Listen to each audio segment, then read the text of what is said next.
बिस्मिल्लाहिर्रहमानिर्रहीम। अस्सलाम वालेकुम। 9th क्लास बच्चों, जो सा आज का आप लोगों का टॉपिक है वो हमारा चैप्टर नंबर 1 से ही रिलेटेड है। चैप्टर नंबर 1 में सबसे पहले आप लोगों ने देखा था फ़िज़िक्स क्या चीज़ है, उसके बाद देखा था कि फ़िज़िक्स के हमारी ज़िंदगी में क्या क्या इस्तेमाल आते हैं। उसके बाद अब जो सा हम लोगों ने टॉपिक स्टार्ट करना है वो हमारे पास है फ़िज़िकल क्वान्टिटीज़, तबई मकदारें। ठीक है, सबसे पहली चीज़ कि फ़िज़िकल क्वांटिटीज़ क्या चीज़ होती हैं। Are measurable quantities are called physical quantities. For example length, mass, time, temperature etcetera. तमाम काबिल पैमाइश मकदारों को तबई मकदारें कहते हैं, मसलन लंबाई, मास, वक़्त और टेम्परेचर वगैरह। इसको आप इस तरह से देखें कि ये जितनी भी हैं हमारे पास मकदारें, हम लोग इनकी मेजरमेंट कर सकते हैं। जैसे अगर आप लोगों को बोला जाता है कि जी आपके पास एक पीस ऑफ क्लॉथ है, ठीक है, जाहिर सी बात है उसकी आप लोगों को लेंथ बता दी जाती है, 1 मीटर है, 2 मीटर है, या दैट्स ऑल। ठीक है, उसके बाद अगर कहीं पर आप लोग कोई मार्केट से शुगर पर लेने जाते हो तो आप लोग ये बोलते हो कि मुझे 5 kg शुगर चाहिए या मुझे 2 kg चाहिए, तो हम लोग साथ उसके एक क्वांटिटी भी बताते हैं। ठीक है, क्वांटिटी बता दी जाती है तो मतलब उस चीज़ को हम लोग मैयर कर सकते हैं, और उनको मैयर करने के लिए कोई ना कोई एक स्पेसिफिक यूनिट भी होता है। तो इसीलिए ये जितनी भी मेजरमेंट्स हैं, ये टोटल 7 मेजरमेंट्स हैं जिनको हम लोग इजीली मैयर कर सकते हैं, और ये नेचर में मौजूद होती हैं। ठीक है, ये आप लोगों ने जहन में रखना है।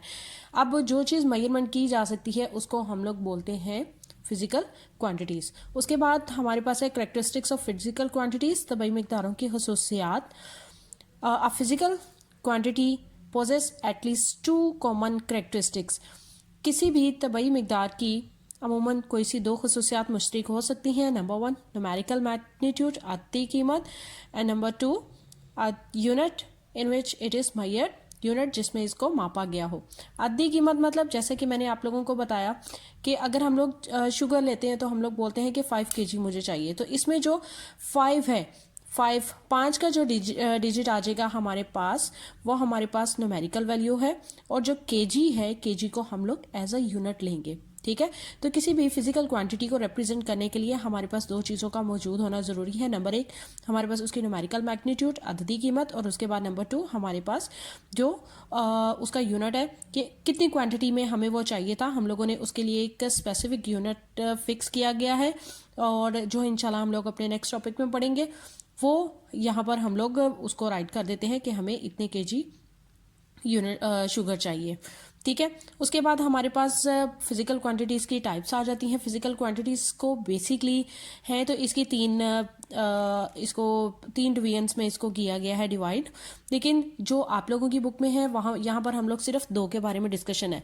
एक यहाँ पर बेस क्वांटिटीज़ है और दूसरी डिराइव्ड क्वांटिटीज़ है, लेकिन एक हमारे पास जियोमेट्रिकल क्वांटिटीज़ भी होती हैं जो आप लोग इंशाल्लाह जब नेक्स्ट लेवल में जाओगे तो तब पढ़ोगे, लेकिन अभी फ़िलहाल हम लोग उन्हीं को डिस्कस करते हैं जो आप लोगों की बुक में मौजूद है। अब बेस क्वांटिटीज़ क्या चीज़ होती है। Base quantities are the quantities on the basic of which other quantities are expressed. वो मकदारें जिनकी बुनियाद पर दूसरी मकदारें अखज़ की जाएं, मसलन लंबाई, मास, वक़्त, टेम्परेचर, इलेक्ट्रिक करंट, रोशनी की शिद्दत और मादे की मकदार। ये वो 7 क्वांटिटीज़ हैं जो बुनियादी मकदारें हैं, और ये नेचर में मौजूद होती हैं। ये नेचर में मौजूद है, ये आप सबको पता है। किसी भी चीज़ की लंबाई, मास, टाइम है, हमारे पास टेम्परेचर है, इलेक्ट्रिक करंट है, रोशनी की शिद्दत है, और उसके अलावा मादे की मकदार। ठीक है, जो मास अमाउंट ऑफ अ सब्सटेंस। ठीक है, ये वो चीज़ें हैं जो नेचर में मौजूद है, और जो चीज़ नेचर में मौजूद होते हैं वो किसी भी दूसरी चीज़ की बुनियाद बनेंगी, इसीलिए इनको बेस क्वांटिटीज़ बोला जाता है। जो सेकंड वन हमारे पास है वो हमारे पास है derived quantities. The quantities that are expressed in terms of base quantities are called derived quantities. For example volume, speed, work extra, energy extra.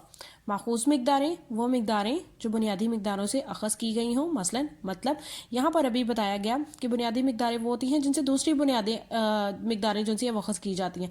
तो वो मकदारें जो बुनियादी मकदारों से निकाली जाती हैं उसे हम लोग कहते हैं माखूज मकदार। जैसे वॉल्यूम है, अब हम लोग ज़ाहिरी सी बात है किसी भी चीज़ का वॉल्यूम निकालना है तो हमारे पास वो लेंथ में ही दिया गया होता है, उसके साथ यूनिट उसका मीटर ही लगेगा।